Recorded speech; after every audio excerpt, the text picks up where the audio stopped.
What up, my freaks? RuinusInsight here with part 41 and the very last part of my Total War Warhammer 3 modded Orion Immortal Empires campaign. So only two things remain: the rituals of the sacred pools and the Eloic armies fight, and of course the final battle at the Oak of Ages with Orion, defense of the Oak, and whatever the beastmen choose to bring. I assume it's going to be a lot more than that. I think it's one of those sort of waves upon wave of enemies that will come and attack us. I guess we'll see. Though to be fair, Orion has already had some massive fights around Khemri and the Black Pyramid of Nagash and Nagashazar as well. Anyway, not much to say other than Askura. It's time for you to fight. We'll do the first imminent invasion as a, I guess, potential ambush, and then field battle for the second one, as we've been doing so far. So, ambush, and ooh, well, that's an unfortunate army to get ambushed. That's a lot of Hellstorm rockets, but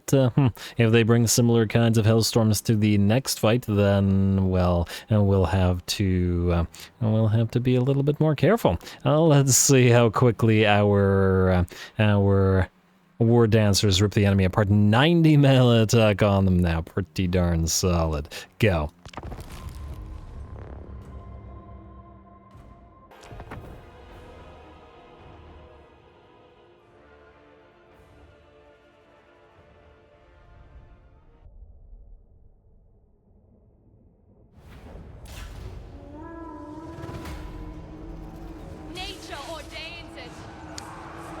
Alright, here we go. I would imagine this is not going to go well for our Imperial friends here. We're going to start the battle off with a rare spell from Iskura, our Dark Spell Weaver, who will cast that Blade Storm into the center of the enemy formation, dealing 25,000 damage and killing off 100 of the enemy great swords. It does look like the Demigryph Knights will at least react quickly to it, rushing towards our Azure spears, but they will get trapped by them and will start taking quite a bit of damage as well. We're going to pop that Shield of Thorns and stand your ground on those units fighting the Demigryphs, while the massive artillery battery in the background gets absolutely crushed. Hardly surprising, however, this is way too many artillery to take on an ambush. And that artillery train will obviously suffer greatly for it. Looks like the great swords get ripped apart very, very quickly as well. 52 seconds in, and the army is pretty much destroyed already. The Demigryphs are routing, though, and perhaps they will return, and we do still have the two steam tanks actually fighting. And they're kind of riding around, firing off the occasional shot. We're going to try to trap them with some Azure spears here, together with the Shadow Dancers. Maybe together they will be able to destroy the steam tank before it gets away, but it does have the mass to actually ride through them. And the Demigryphs have returned, and it is the Lance variant, so perhaps they want to do a little bit of cycle charging, but by the looks of it, they're not going to attempt it. Not that the Halberds would have been too helpful, because they're armor piercing and they're slow attacks, and we have no armor on Loex Hobo army. Alright, looks like the Lancers are booking it on out of there. The Halberds have arrived, and at least their Halberds should be able to help at least a little bit against the Great Eagles, but the Great Eagles help decimate the Demigryphs anyway. Tank 1 has been destroyed finally, surrounded by the Shadow Dancers, and Tank 2 is down to about half of its HP. One has been doing decent damage so far, 3.5k, probably a lot more than anybody else. And of course this guy just firing off the occasional pistol shot. Somebody chuck a something at him, he's right there. You know, one of the Shadow Dancers would leap up or over the tank and take this guy's head in like a single bound before he even knows what's happening. Anyway, we now surround the tank. And damn, yeah, the tanks are taking a while to destroy. That steam expulsion that they have when they defend themselves in melee, also knocking back tons of units as well. I wonder how we would have fared against an army with like a bunch of land ships, and I guess not the way that the AI has a tendency to control the land ships, but the way that they're supposed to be controlled when they act more like really irritating chariots, and the fact that they have so much mass and we wouldn't be able to stop them. I wonder how well this army would have been. The Eagles animation. Yeah, I lost my train of thought because the eagle was too funny. Anyway, our war dancers is going to move away, and we're just going to leave all of our single entities to deal with this. So our 2 shadow dancers, our glade captain, our branch wraith, and our lord finally bring that tank down. Although it's interesting to see how the tanks took like twice as long to kill as the entirety of the rest of the army, which collapsed in seconds, including the demigryphs.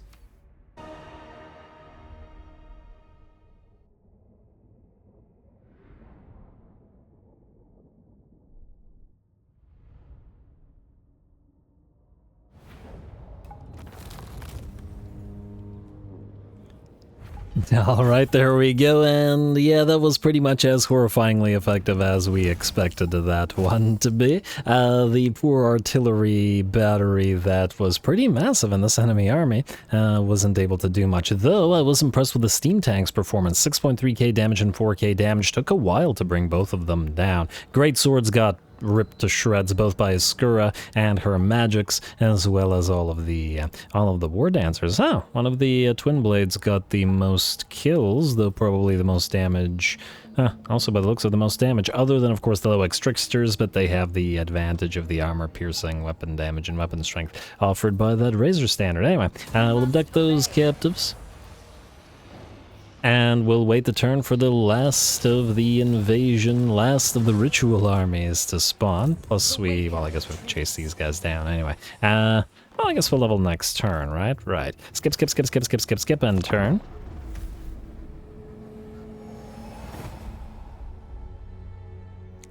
I don't imagine anybody will attack us anywhere, because we probably have a safe area around pretty much every place. Every important place at any rate. Again, I've been doing these then turns between the episodes, but once again, I think we have enough of a barrier between us and any remaining enemies, really. And no enemies remain that are really strong, like the 10 most powerful factions that remain are at this point all of our allies. Alright, and there we go. What do we have here? Oh, we can't see it all, but they do have a steam tank and a hellblaster at the very least. Autumn approaches indeed, and what do we have here? Campaign movement range? Don't really care about any of that.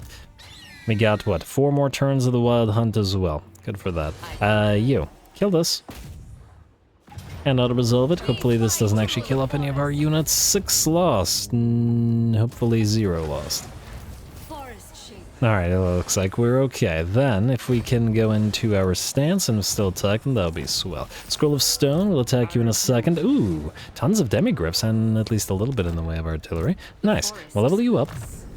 And then we'll strike. You is correct. Let's get Loex Blessing. We're not going to use it. Speed and Unspottable. Well, maybe the speed. But just because I feel like she should have it. Lorefully appropriate as it is. Let's get Deadly Blade on Aezrit, our first Shadow Dancer. And I don't really need Woven Mist. It just gives them speed at the cost of melee defense. I guess we'll try to go through Deadly. Well, I guess it doesn't really matter because you're going to be... This is going to be your last fight anyway, so you won't need to level again.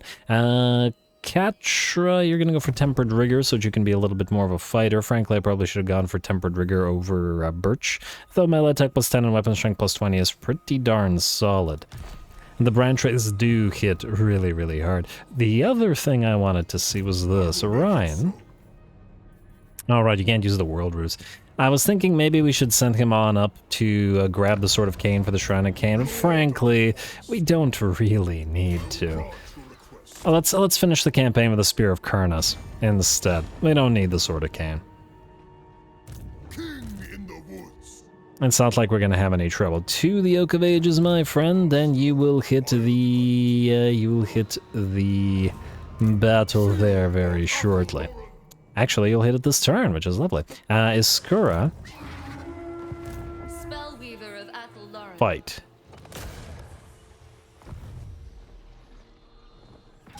Close victory, medium casualties. We are obviously not going to be using the garrison. Let's see how these guys do. That is once again a lot of demigryphs, and they're all tier 5.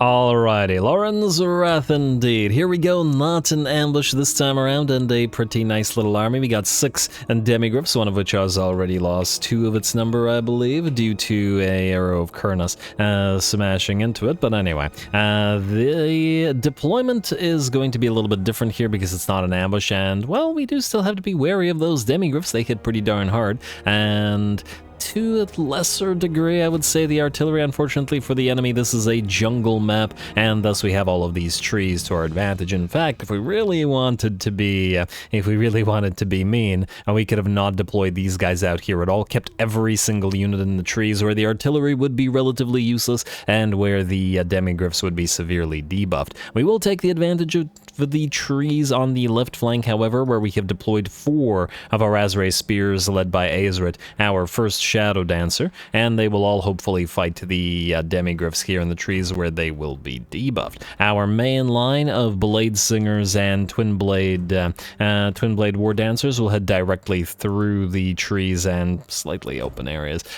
towards the Great Swords and the artillery in the back, and then we'll keep a few units in reserve, namely the Low Extrictors, our best unit of War Dancers with Azrae spears led by the other Shadow Dancer, as well as Adora, the Glade Captain, and the Great Forest Eagles, together with our Branch Wraith, to hold off the second set of Demigryph Knights. At least that's the plan. It is a fairly elite enemy army, so let's see how we do. They probably won't be super happy about fighting against the Wood Elves in the trees, but, well, that's unfortunate for them. Great Swords take the charge from our units of Blade Dancers and lose about half of their HP. We also get a Blade Storm going in the back line, hitting the enemy artillery pieces. Azrae War Dancers are having a pretty good time in the trees against the, also Slaneshi Giggle, against the Demigryph Knights here, who are surrounded and having to deal with them. Once again, the War Dancers with Azrae Spears are not anti-large, but they are armor-piercing, which is certainly needed against the Demigryphs. On the left flank, it looks like the Demigryphs have gotten pretty much crushed. 2 of them are routing and 1 is about to get surrounded. The first units of Greatswords that we came in contact with have been destroyed, but it does look like only 1 of the enemy Demigryphs joined the fray to protect the other Greatswords. The other 2 decided to loop around us and hit us in the back with both units. That said, the Eagles are here to add a little bit of more mass to our formation, as the Demigryphs are going to have a little bit of a well, I was about to say a little bit of trouble pushing them around with their mass, but it does look like they are able to do so. Huh. Even though the Great Eagle is smaller than the Demigryph, I would wager that the Demigryph is probably significantly heavier than an Eagle is. One, it's wearing armor and an armored rider, but even without that, it's got the body of a lion, right? So unlike the Eagle, which is going to be a lot lighter due to its, well, it being a bird and having to keep flight, I would imagine the Demigryph is not that. So it kind of makes sense for them to be able to push him around. Actually, just out of curiosity here. We got 2,000 mass on these guys, and they're about even. But once again, I'd wager that the Demigryphs have the edge in actual mass, lore-wise. Anyway, battle is just about done. The battle powers in about 90% in our favor, 1 minute and 30 seconds in. The enemy Lord has actually been surprisingly defeated by our Spellweaver, although admittedly our Spellweavers do hit decently hard, even on the... Oh, the Eagle on the Spellweaver has an armored helmet. Oh, I never even noticed that. That's pretty awesome. I like it. I didn't realize that. Too bad we never got to see that legendary, you know, yeah, Eagle's just showing off now. If you're gonna give him a helmet, if you're gonna give the Eagle a helmet, why not build some, I don't know, spurs or something to metal talons, more armor. Anyway, enemy Lord is just about done, and just like the previous battle, the last thing we will have other than the remnants of these great swords will be that steam tank, as they do take a while to be destroyed. Often difficult to see what's happening in these battles in the trees, but once again, it does feel really appropriate for the Wood Elves. Alright, and by the looks of it, only the steam tank remains, still at about full HP, but having learned from the ambush from the other battle, I decided that we can ignore the steam tank while we destroy everything else. I suppose another option would have been to ignore the Demigryphs and send all the Eagles to mob the steam tank. Since we know that they're pretty good at assassinating things, they probably would have been able to deal with it decently well. But I felt like they were needed on the right flank to deal with the enemy demigryphs, because there were a lot of demigryphs. Anyway, now it's just time to mob that steam tank. And once again, it is taking a surprisingly long time to bring it down. It does have the... Let's see, now the directional shield is only for missiles. It's got 120 armor. I'm actually surprised at how tanky it is against the War Dancers, considering how much damage they do. We've seen them rip through lords and big entities in just seconds, but the steam tank doesn't seem to... It's got... And its HP isn't that high either at 10,000. Its melee defense is basically non-existent, especially against the massive amount of a melee attack we have. I wonder why. There's something, there's something hidden going on here, some hidden stat that is preventing it from dying nearly as quickly as it normally might. Which is interesting, and I wonder what it is. And if anybody has any ideas, do let me know. But at last, the steam tank will go down in the pile of Shadow Dancers. Maybe the fact that it keeps moving, which is sort of like preventing them from hitting it. Hard to say. Anyway, this army is pretty much destroyed, and with that, this ritual will be complete, and... I don't know why I'm watching this, but I kind of felt like watching the Great Swords get chased down. Poor guys. Yeah, you're not escaping that. I was watching this one guy. Oh, he thought he could get out. Come on. Nope, no dice. Or you're gonna get back. You're gonna get back up from that. Yeah, you're gonna get back up from that one. Are you the last? Oh, no. Well, at least he didn't know what hit him, at least. Well, maybe there was a couple of seconds while his head stared around. Anyway, decisive victory.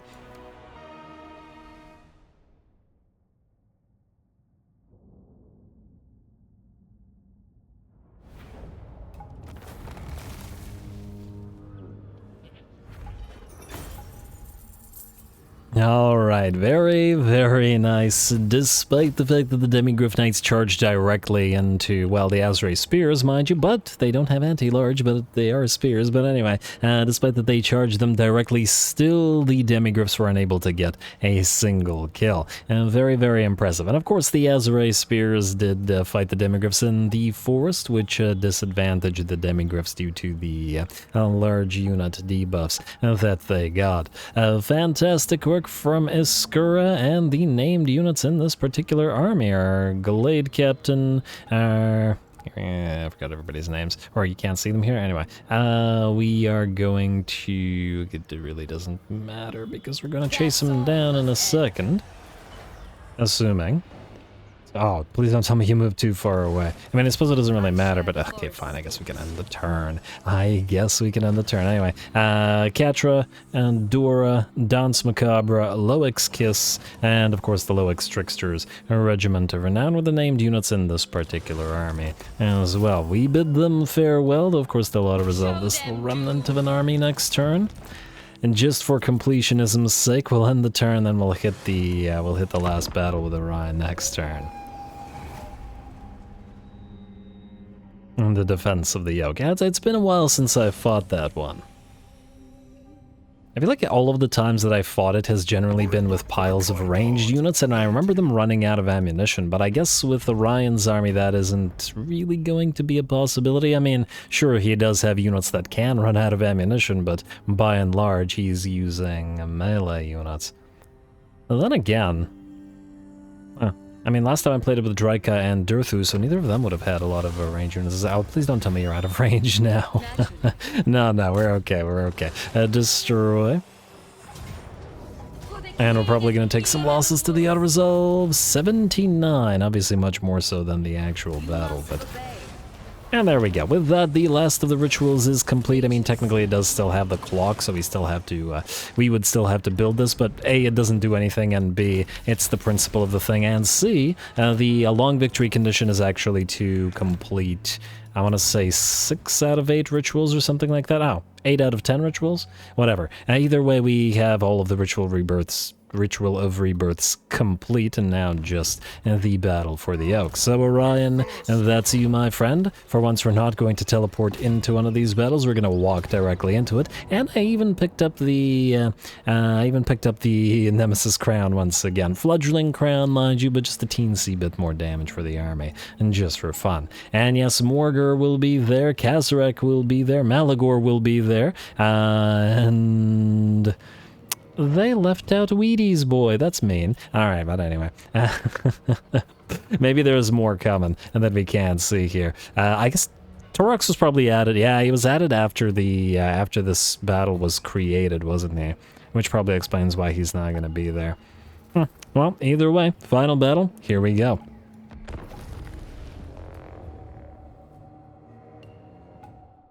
A great horde of beastmen besiege the Oak of Ages. There are bray herds present from every corner of the old world. Morgur has summoned to him the Dark Omen, Malagor, and even Kazarek the One-Eye is said to be stalking the field. The beastmen are drawn here to enact a final bitter blow against the roots of life itself. Should they succeed, all will be plunged into a hell beyond reckoning and without end. They must be stopped before they bring this land to ruin. Defend the Oak, defend the old world. The Oak of Ages stands strong in the face of adversity. You have the strength to stop Morgur.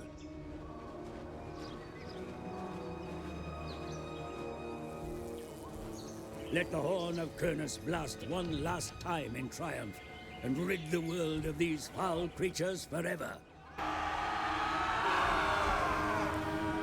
Alright, here we go, the Oak of Ages, the final battle, the defense of the Oak. I have always wondered with this battle, why are the enemy deployed right before the Oak and we're deployed not at the Oak, but from, you know, as if we were the attackers here. And yeah, I understand that we take this position from the beastmen, and then we hold it against more beastmen, but it's weird that these guys somehow managed to get through all of Athel Loren to get to the Oak, and we're a little bit late on the uptick. Should at least be able to deploy units here as well. But anyway, not that it matters. The first little army is a basic weak one full of gores and ungores and beastmen, warhounds and whatnot, and they get absolutely obliterated by charges from the Great Stag Knights and the Wild Riders. Frankly, it doesn't look like they even really try to fight. They get charged and then they decide that they want no more of it.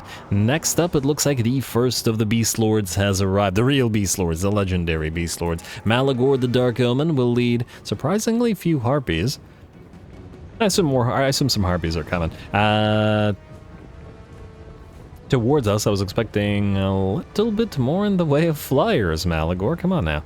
Can he summon Harpies? I don't remember. Which is odd considering the last time I did Beastman wasn't all that long ago. Yeah, how does he have not a single Harpy unit? Game, come on now. Oh well, whatever. Not a big deal. Anyway, out here we've left the enemy Beast Lord alive, and, well, more so we just kind of ignored him. And frankly, Orion isn't even interested in a basic... well, I was about to say weak Beast Lord, but his stats are pretty solid. Not even interested in it.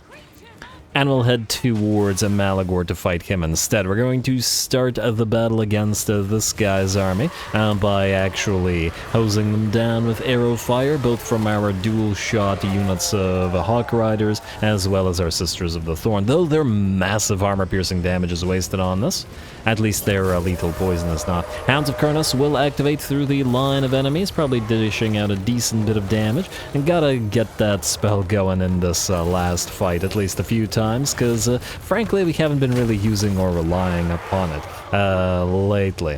It looks like we also get to hit the enemy with that Awakening of the Wood, or the superpowered version that Ariel gets, and the enemy is finally starting to move towards us.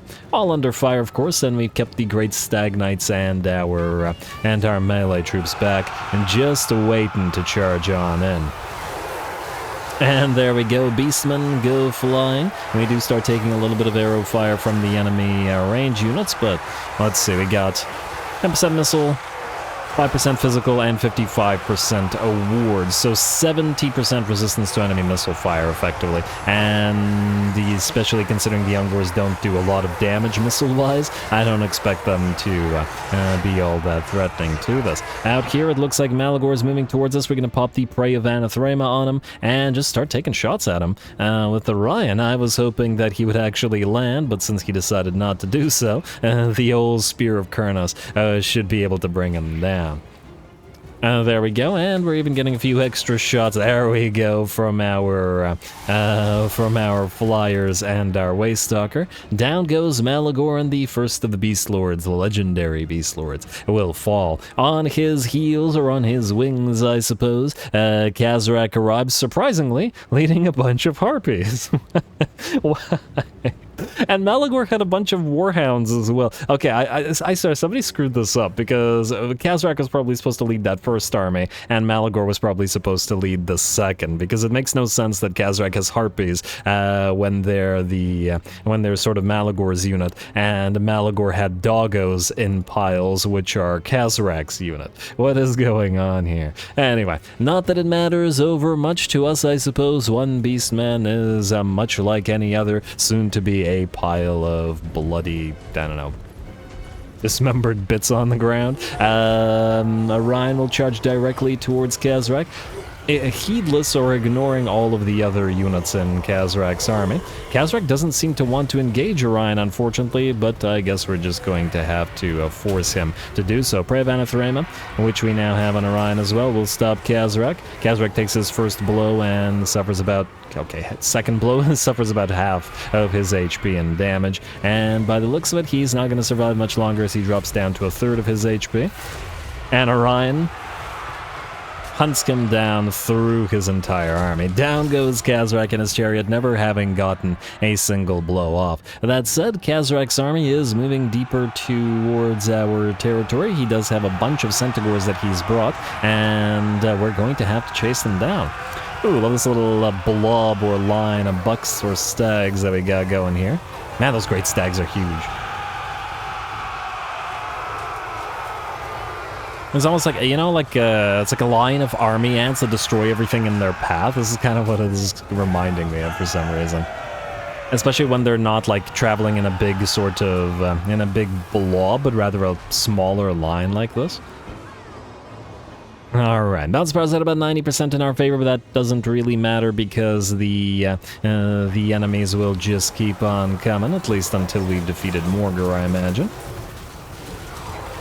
Nice job to the Stag Knights and the Wild Riders trapping the enemy Minotaurs and allowing our units of Hawk Riders to shoot them in the back. Perhaps these Stag Knights don't make, well, I was about to say don't make, or we wouldn't usually be used as an anvil, but in this particular case it's like, I don't know, trap between hammer and hammer.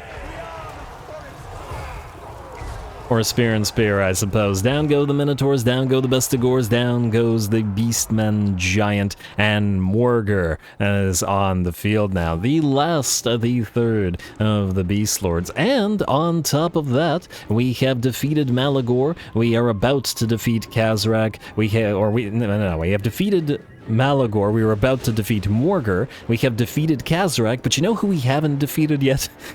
Kazarak. I don't know why. There's something broken about this final battle, but Kazarak spawns again with his same army, as we can clearly see by the piles of Centaurs and Harpies. I don't know if he'll keep on coming, but Slanesh giggle, but well, I think the goal for the battle is still to defeat Morgar, so that's alright. And we'll head Orion directly for him. Actually, if anything, ooh, Spear of Kurnos. Tiny bit of damage, like 5% of his HP, but, well, better than nothing. It's never been a particularly strong ability. Anyway, Ryan will charge directly towards Morgar, who seems no more likely to actually try to engage him than Kazarak was. Fortunately, at 44 run speed, with the Ryan at 135, he's just not going to be able to escape, so he could just keep hitting them. And now he's down to half HP. Well, this is probably why he's trying to run into the midst of his troops, because every single blow from Orion takes like half of his HP out. Hardly surprising there.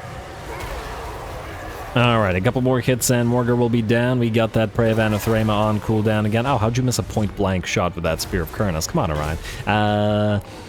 Prey of Anathrema off cooldown, and now Morgar is trapped and about to be destroyed.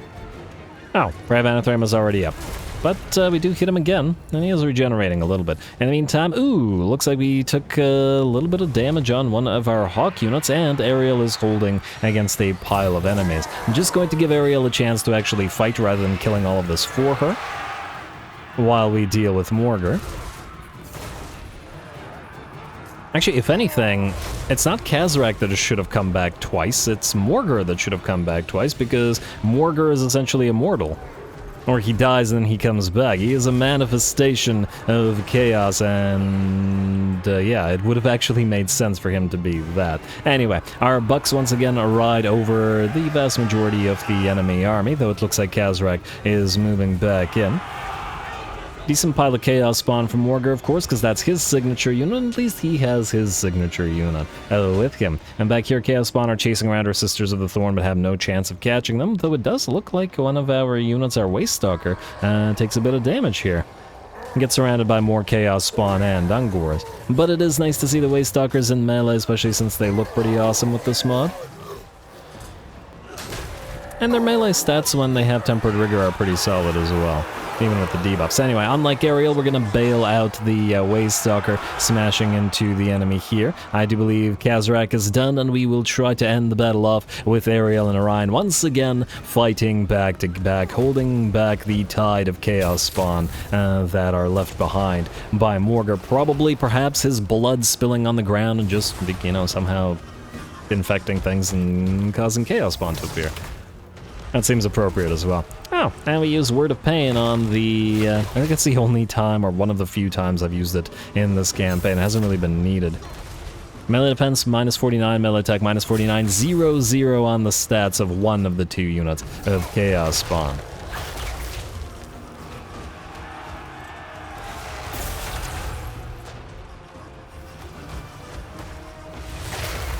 Alright, not much more to say. The rest of the enemy armies has been destroyed, and I do mean armies have been destroyed, rather. Just a matter of chasing them all down while we deal with the spawn. Does take a little bit of a while to do so, but it does look like Orion's at least killing them off with every blow from his spear. Ariel's gonna pop off her Dart of Doom, I believe is the name of the ability. I don't find that ability particularly useful. It is strong against multiple units. The problem is once we send Ariel into melee combat, it's basically impossible to actually get the spell off. Kind of like Durthu's Lamentation of Despairs. But it's just generally magic missiles being kind of, depending on the magic missile and depending on the range, I suppose.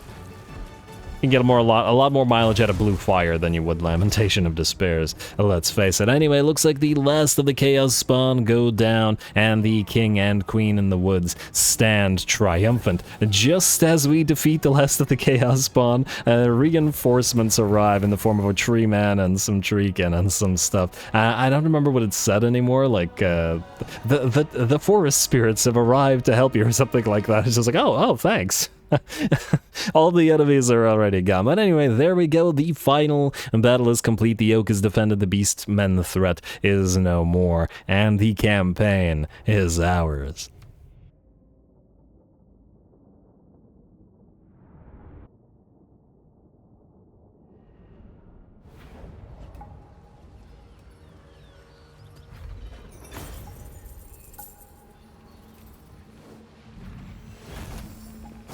Alrighty, and there you have it, all the Beast Lords defeated with the exception of Torox, but Torox died a long time ago, so, well, I guess technically all of these guys died a while ago, except Malagor. He's technically still alive on the map. Maybe I should have destroyed him, but, well, he could have been auto-resolved at any time. And he was providing us that nice reduction. Look at our cash, 2,266,000 to finish up the campaign. I guess we never got to 9999999, but, well, all good. In terms of losses in this army, very, very minimal. A couple of the Sisters of the Thorn died, but almost all of the Buck units survived. I don't know what happened to Hawks Together Strong, but it looks like they got hit with something very, very big. I genuinely don't know how they managed to lose 9 units there. Anybody here have a lot of kills, just out of curiosity? I don't think they ever went into... 9 kills. Oh, it looks like the Harpies might have done it. Alright, well done to the Harpies. Because I don't think anybody... Yeah, it must have been the Harpies. 9 units lost and 9 kills on the Harpies, and they did engage in melee with 1 unit of Harpies. So good job to them. Gotta remember that the Hawk Riders are still fragile. Anyway, a lovely little final fight. Not as difficult, perhaps, as the fight against the Tomb Kings around Khemri, but that's why we called that episode the first finale, and I guess this one's going to be the final finale. Let's heal everybody up. Or actually...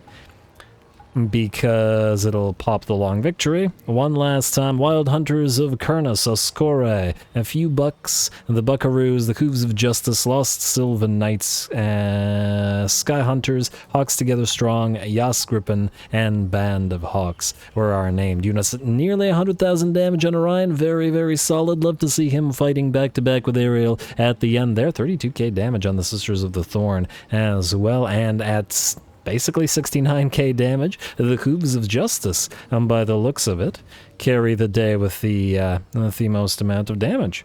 By quite a big margin as well. Well done with the Hooves of Justice. Anyway, abduct those captives. The army is destroyed. I assume that they won't have, like, little tiny armies for us to clean up.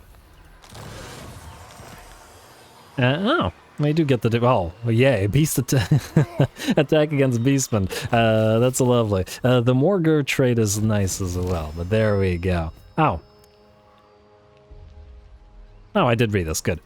And there we go, folks, a long victory achieved, just like that, and so ends this campaign. As always, thanks so much for sticking with it. This one certainly went a little bit longer than perhaps the interest warranted. I was originally going to hand this one off at about episode 30 or so, but I was having a lot of fun with the Wood Elf units, so, you know, worth it. Turned out to be a pretty comprehensive victory. We completed every single ritual, and then fought the final battle as well. Always more Warhammer to be had around here on the channel, so do stay tuned. Leave any suggestions for this campaign, I guess, or all future campaigns. Not this campaign, probably. Below, feedback for this campaign, suggestions for future campaigns. All glory to the algorithm.